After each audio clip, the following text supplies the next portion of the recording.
Eu estava caminhando com a Isabel, a amiga da minha irmã Marta, pela trilha isolada na Serra da Estrela, quando de repente ficamos completamente sozinhas e tudo mudou entre nós.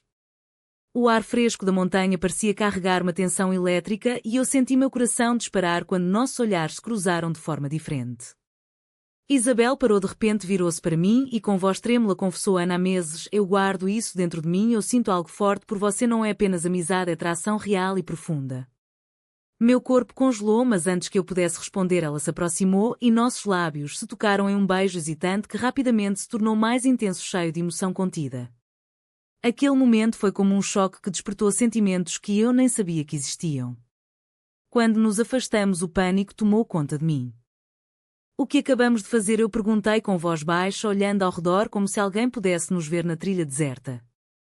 Isabel baixou os olhos, mas manteve a mão na minha. Eu não aguentava mais esconder. Ana, você é especial para mim desde que nos conhecemos na casa da Marta. Eu sempre admirei sua força, sua inteligência como advogada em Lisboa e sua forma de ver o mundo. Nós continuamos a caminhada, mas o silêncio agora era carregado de 1000 perguntas. Eu pensava na minha vida organizada, na família conservadora que vivia em um bairro tradicional de Lisboa onde o casamento gay era aceito legalmente, mas ainda enfrentava olhares tortos e comentários velados em jantares de família. Como eu poderia lidar com isso sendo a filha mais velha esperada para seguir o caminho tradicional? A trilha subia íngreme e o suor misturava-se com as lágrimas que eu segurava. Isabel falava baixinho sobre sua vida como artista freelancer que lutava por independência e como se sentia sozinha apesar dos amigos. Eu confessava que sempre achava sua criatividade inspiradora, mas nunca imaginara que isso evoluiria para algo mais. No mirante no topo, sentamos em uma pedra larga admirando o vale verdejante banhado pelo sol do meio-dia. Isabel pegou minha mão com delicadeza e disse: se você quiser fingir que nada aconteceu a respeito, mas eu precisava de contar a verdade. Em vez de responder, eu a puxei para outro beijo, agora com mais convicção, sentindo o calor do sol nas nossas peles e o vento fresco nas árvores ao redor. Descendo a trilha, conversamos sobre o risco que significaria para minha relação com Marta, que confiava em Isabel como uma irmã mais nova. Eu sabia que o preço poderia ser alto, mas naquele momento o sentimento era mais forte que o medo. Chegando ao estacionamento, nos despedimos com um abraço longo, prometendo nos encontrar em segredo nos próximos dias. Naquela noite em meu apartamento em Lisboa, eu não consegui dormir, revivendo cada segundo do beijo, questionando minha identidade e imaginando o caos que viria se a verdade viesse à tona. A pressão interna crescia enquanto eu pensava nos meus pais, que valorizavam a imagem familiar tradicional, e na sociedade portuguesa, onde apesar dos avanços ainda existiam preconceitos sutis em círculos conservadores. Eu decidi por enquanto manter em segredo, mas sabia que essa escolha traria consequências. Os dias seguintes após o beijo na trilha foram um turbilhão de emoções contraditórias. Eu e Isabel começamos a nos encontrar em cafés discretos nos arredores de Lisboa, evitando lugares que pudessem levantar suspeitas. Cada encontro era repleto de conversas profundas sobre nossos medos e desejos. Isabel compartilhava sua história de ter percebido sua orientação sexual na adolescência e como escondeu isso dos amigos, incluindo Marta, com quem mantinha uma amizade de anos. Eu, por minha vez, falava sobre a pressão familiar, meus pais que esperavam netos e um genro bem-sucedido, e como minha carreira como advogada exigia uma imagem impecável.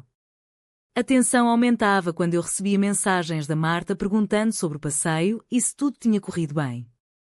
Eu mentia dizendo que foi uma caminhada normal, mas o peso da traição começava a corroer minha consciência. Em um encontro no Parque do Monsanto, Isabel me contou sobre um projeto artístico que envolvia temas de identidade e liberdade e como isso refletia sua luta interna. Nós caminhávamos de mãos dadas apenas quando estávamos longe de olhares curiosos e cada toque enviava ondas de excitação misturada com culpa. Um dia quase fomos descobertas quando uma conhecida da família passou perto e eu soltei a mão de Isabel abruptamente, sentindo o coração na garganta. Essa experiência me fez questionar se valia a pena arriscar tudo. A pressão social em Portugal, embora o país seja pioneiro em direitos LGBT, ainda se manifestava em comentários velados no trabalho ou em reuniões familiares. Eu comecei a ter insonias imaginando cenários onde Marta descobria e me confrontava acusando-me de trair sua confiança. Isabel insistia que nosso amor era genuíno e que devíamos lutar, mas eu hesitava pensando no impacto sobre minha irmã, que sempre fora protetora e próxima. Decidi adiar qualquer revelação, mas a cada dia o segredo pesava mais como uma âncora.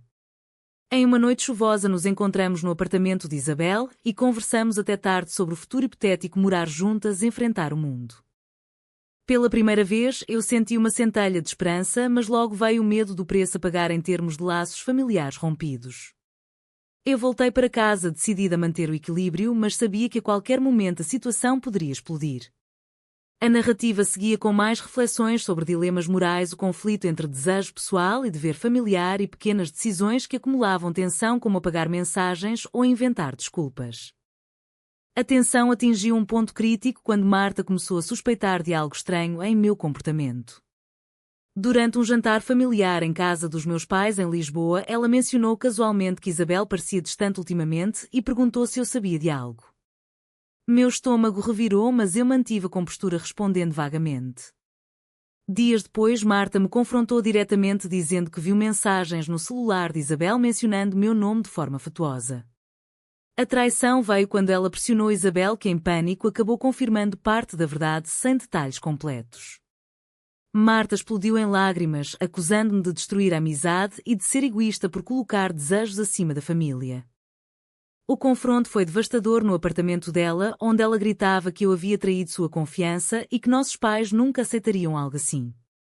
Eu tentava explicar que não foi planejado, que os sentimentos surgiram naturalmente, mas Marta via apenas a quebra de lealdade. Meus pais foram informados indiretamente e a pressão familiar explodiu em uma reunião tensa onde meu pai expressou decepção profunda dizendo que isso manchava a reputação da família e que eu precisava escolher entre esse caminho errado ou a unidade familiar. Minha mãe chorava em silêncio, pressionando-me a pensar no futuro e em como a sociedade ainda julgava duramente relações como a nossa apesar das leis progressistas. Eu me via presa entre o amor por Isabel e o medo de perder todos os laços sanguíneos. Isabel sofria em silêncio, sentindo-se culpada por ter falado demais, mas insistia que devíamos ser fortes. As noites viraram tormento com reflexões profundas sobre moralidade, o que era certo sacrificar o amor pelo dever ou arriscar a solidão pela autenticidade. Eu tomei a decisão difícil de continuar o relacionamento, mas com encontros ainda mais cautelosos enquanto tentava reconquistar a confiança de Marta, que agora me evitava. A narrativa avançava com diálogos intensos, confrontos emocionais e o custo psicológico de cada escolha, revelando camadas de preconceito interno e externo. Com o segredo exposto parcialmente, a vida se tornou um campo minado de decisões difíceis. Eu perdi o apoio inicial dos pais, que impuseram condições para manter o contato, exigindo que eu reconsiderasse e voltasse ao caminho tradicional.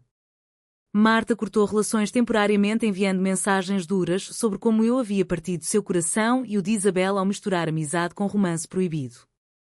Isabel e eu enfrentamos momentos de dúvida, onde ela questionava se valia a pena causar tanta dor e eu lutava com o sentimento de culpa que me consumia. Em um confronto direto com meus pais em casa, eu defendi meu amor argumentando que ser autêntica não era errado, mas eles responderam com decepção e preocupação com o que os vizinhos e parentes diriam. Eu senti o peso da sociedade portuguesa, onde, embora haja aceitação legal, ainda existe resistência cultural em famílias tradicionais. Eu tomei a decisão controversa de priorizar o relacionamento, mudando-me temporariamente para um apartamento menor com Isabel, enquanto tentava reconstruir pontes. O preço foi alto: perda de jantares familiares, momentos de isolamento e questionamentos internos sobre se eu estava sendo egoísta. Isabel me apoiava com sua arte, que agora refletia nossa luta, mas ela também pagava o preço, perdendo a amizade próxima com Marta. A tensão culminava em uma discussão acalorada onde eu quase desisti, mas um momento de clareza me fez perceber que recuar seria trair a mim mesma. A história explorava trade-off profundos, como escolher entre carreira estável e paz familiar versus amor e liberdade pessoal, com cenas de reflexão solitária e conversas honestas.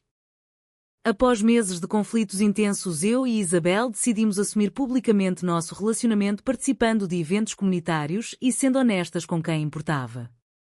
Marta aos poucos começou a amolecer após terapia e conversas longas, percebendo que o amor não era traição, mas algo natural.